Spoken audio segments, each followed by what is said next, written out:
सभी स्टूडेंट मुझे बस एक ही बात बोल रहे थे कि बुक टू में क्या पढ़ के जाए, कुछ ऐसा बता दो जिससे बुक टू हमारी कवर हो जाए, जो बहुत इंपॉर्टेंट है बुक टू का।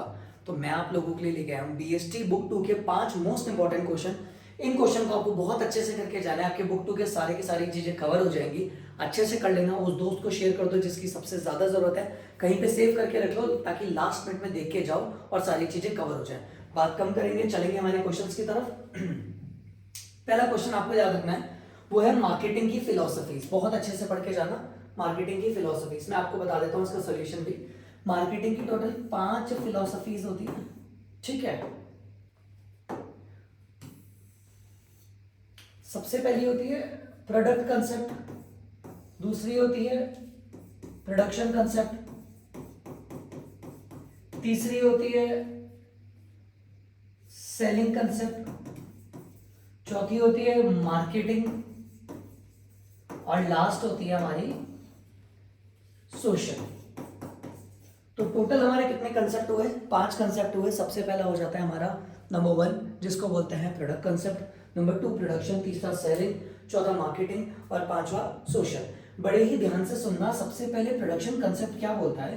प्रोडक्शन कंसेप्ट इसके अंदर बोलता है कि आपको है ना बल्क गुड्स पे फोकस करना है। जितना ज्यादा उतना इकोनॉमी ऑफ स्केल मिलेगा, यानी कि सस्ता मिलेगा, और आप अपने कॉम्पिटिटर से अच्छे से बेच पाओगे। तो प्रोडक्शन कंसेप्ट किस पे फोकस करता है? प्रोडक्शन कंसेप्ट फोकस करता है गुड्स के बल्क पे, ज्यादा से ज्यादा खरीदो, परचेज पे फोकस करो। नंबर 2 आता है प्रोडक्ट कंसेप्ट। ये बोलता है ज्यादा कम इनसे कोई फर्क नहीं पड़ता, अगर प्रोडक्ट की क्वालिटी अच्छी है ना तो कंज्यूमर गुड्स खरीदेगा ही खरीदेगा। जैसे अगर हम एग्जांपल में बात करें तो होम बेकर्स, जितने भी लोग अपने घरों से केक बनाते हैं, होम बेकरी का करते हैं, उनके केक्स महंगे होते हैं, जार केक महंगे होते हैं, पर लोग खरीदते नहीं खरीदते बिकॉज ऑफ द क्वालिटी। अगर क्वालिटी अच्छी है तो महंगा हो, कम हो, ज्यादा हो, लोग खरीदेंगे ही खरीदेंगे। ये कंसेप्ट होता है प्रोडक्ट कंसेप्ट, प्रोडक्शन कंसेप्ट। तो पहला हुआ नंबर 1 प्रोडक्शन कंसेप्ट, ज्यादा से ज्यादा बनाओ। नंबर 2 बोलता है कि आप क्वालिटी पे फोकस करो। थर्ड होता है सेलिंग कंसेप्ट। सेलिंग कंसेप्ट बोलता है कोई फर्क नहीं पड़ता आप ज्यादा बनाओ कम बनाओ, अगर सेल पर्सन अच्छा है ना तो वो कुछ भी बेच देगा। सिंपल सी बात है। बोलो बेचने वाले में स्किल्स होनी चाहिए, वो तो फिर पुराना नया सही गलत सब बेच देगा, बेचने वाले की स्किल्स बहुत बढ़िया होनी चाहिए। ये होता है सेलिंग कंसेप्ट। अगला होता है मार्केटिंग कंसेप्ट। ये बोलता है नहीं, कंज्यूमर की नीड को पता करो और उसको सॉल्व करो। कंज्यूमर अपने आप गुड्स खरीदेगा, जो कंज्यूमर को चाहिए वही बेचो, कंज्यूमर अपने आप खरीदेगा। सोशल कंसेप्ट बोलता है कि अगर कोई भी गुड समाज के हित में है ना तो आज नहीं तो कल वो पक्का चलेगा और आपको डेफिनेटली इसमें डेवलपमेंट मिलेगा। तो कितने फिलोसफीज थी? 5। पहला था प्रोडक्शन, नंबर 2 प्रोडक्ट, तीसरा सेलिंग, चौथा मार्केटिंग और पांचवा सोशल कंसेप्ट। बोलो बात समझ में आया? यहाँ पे क्वेश्चन नंबर 1 आपका कंप्लीट होता है। चलते हैं सेकंड क्वेश्चन। आपको याद रखना है factor affecting working capital, fixed capital और डिविडेंड डिसीजन। आओ, वैसे तो मैंने इसको करवा रखा है और इवन मैंने मेरे YouTube पे इसका पूरा लेक्चर भी देख रखा है, तो जिसको डिटेल में देखना है ना वहां जाओ। यहाँ तो मैं आपको बस सॉल्यूशन बता देता हूँ किस तरीके से देखना था। आपको याद रखना है factor affecting working capital. Working capital का मतलब होता है डे टू डे के लिए जो पैसा चाहिए होता है, डे टू डे। जिसको डिटेल में देखना है मैंने लेक्चर अपलोड कर रखा है, वो जाके देख सकता है। लेकिन इसके लिए मैंने याद कराया था SP इग्नोर IGNORESC, बस ऐसे मैंने आपको याद कराए थे, तो आप लोग रिवाइज कर सकते हो। Seasonal factor, production cycle, inflation, growth, nature, operating efficiency, availability of raw material, size of the business, credit availed, credit allowed. ई से कोई पॉइंट नहीं था, ऐसे करके हमने याद किया था फैक्टर अफेक्टिंग वर्किंग कैपिटल। आइए अगला देखते हैं। इसी में हमने देखा था factor affecting fix capital. Again जिसको डिटेल में चाहिए वो मेरा लेक्चर विजिट कर सकता है। इसमें हमने याद किया था जीटी में फंड्स, FUNDS। आप भी साथ साथ लिखते चाहिए ताकि आपके नोट्स प्रिपेयर हो जाए, आपको यही पढ़ के जाना है। Growth, choice of techniques, F से financial alternative, technology upgradation, nature, diversification, size. उसके बाद लास्ट होता है फैक्टर अफेक्टिंग डिविडेंड डिसीजन, जो मैंने अपने सेकंड क्वेश्चन में बताया। तो यहां थे GF, TC, सैंपल। डिटेल में पढ़ना है, लेक्चर अपलोडेड है। Growth, cash flow position, taxation policy, contract with shareholder, stability of earning dividend, access to capital market, stock market reaction, preference of the shareholder, legal provision और stability of earning.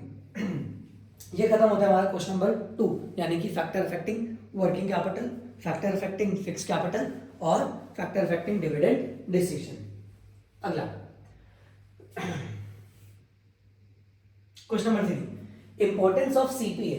CPA का मतलब है consumer protection act. तो याद रखना importance of CPA दोनों को होता है, from the view point of consumer भी होता है और from the view point of seller भी होता है। तो कंज्यूमर के पॉइंट ऑफ व्यू से 3 ही होते हैं। कंज्यूमर को इग्नोर कर दिया जा रहा था, consumer ignorance, widespread exploitation of consumer और अनऑर्गेनाइज्ड कंज्यूमर। हमारा कंज्यूमर पढ़ा लिखा नहीं है। लेकिन सेलर के पॉइंट ऑफ व्यू से मैंने आपको याद कराया था एलजी रम, जिसको डिटेल में देखना, लेक्चर अवेलेबल है। Long term interest of the organization, growth, government involvement, social responsibility, use of society resource और मॉरल जस्टिफिकेशन। एलजी रम, एल से हो गया लॉन्ग टर्म, जी से गवर्नमेंट इन्वॉल्वमेंट, आर से हो गया social responsibility, use of society resource और मॉरल जस्टिफिकेशन।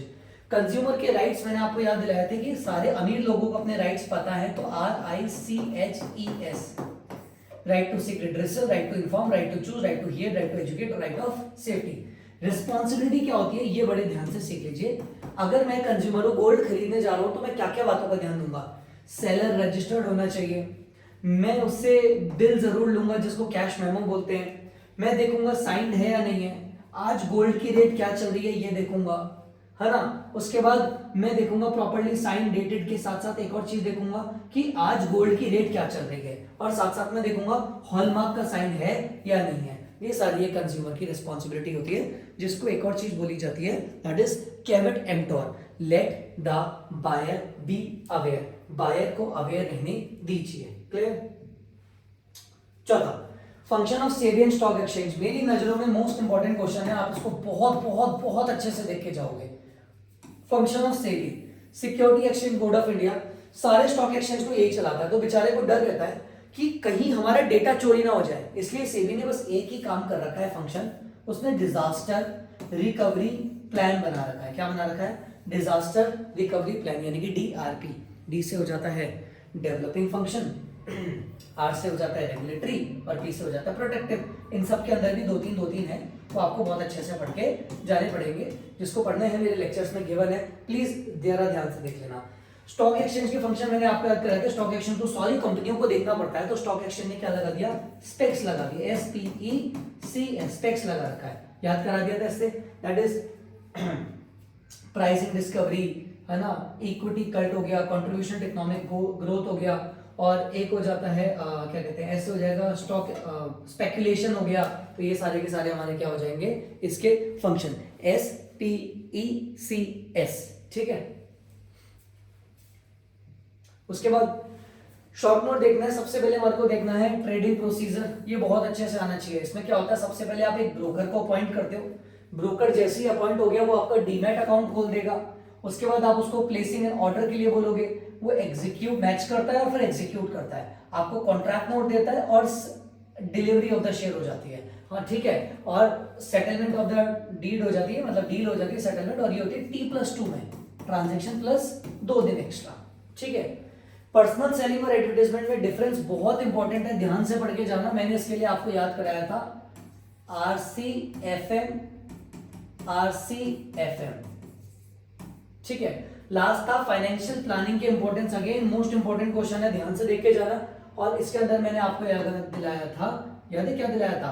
कार फॉल, ये बहुत इंपॉर्टेंट है, प्लीज ध्यान से देख लीजिए। मैं यहाँ पे एक्सप्लेन इसलिए नहीं कर रहा क्योंकि ये सारी चीजें मैंने आपको ऑलरेडी बता रखी है, यहाँ तो मैं बस आपको क्वेश्चंस की डिटेलिंग दे रहा था और उसके आंसर्स कहाँ मिलेंगे ये मैं आपको बता रहा था। ठीक है, इन 5 क्वेश्चन को बहुत अच्छे से कंप्लीट करिए, 100% आपके मार्क्स बहुत अच्छे से आएंगे।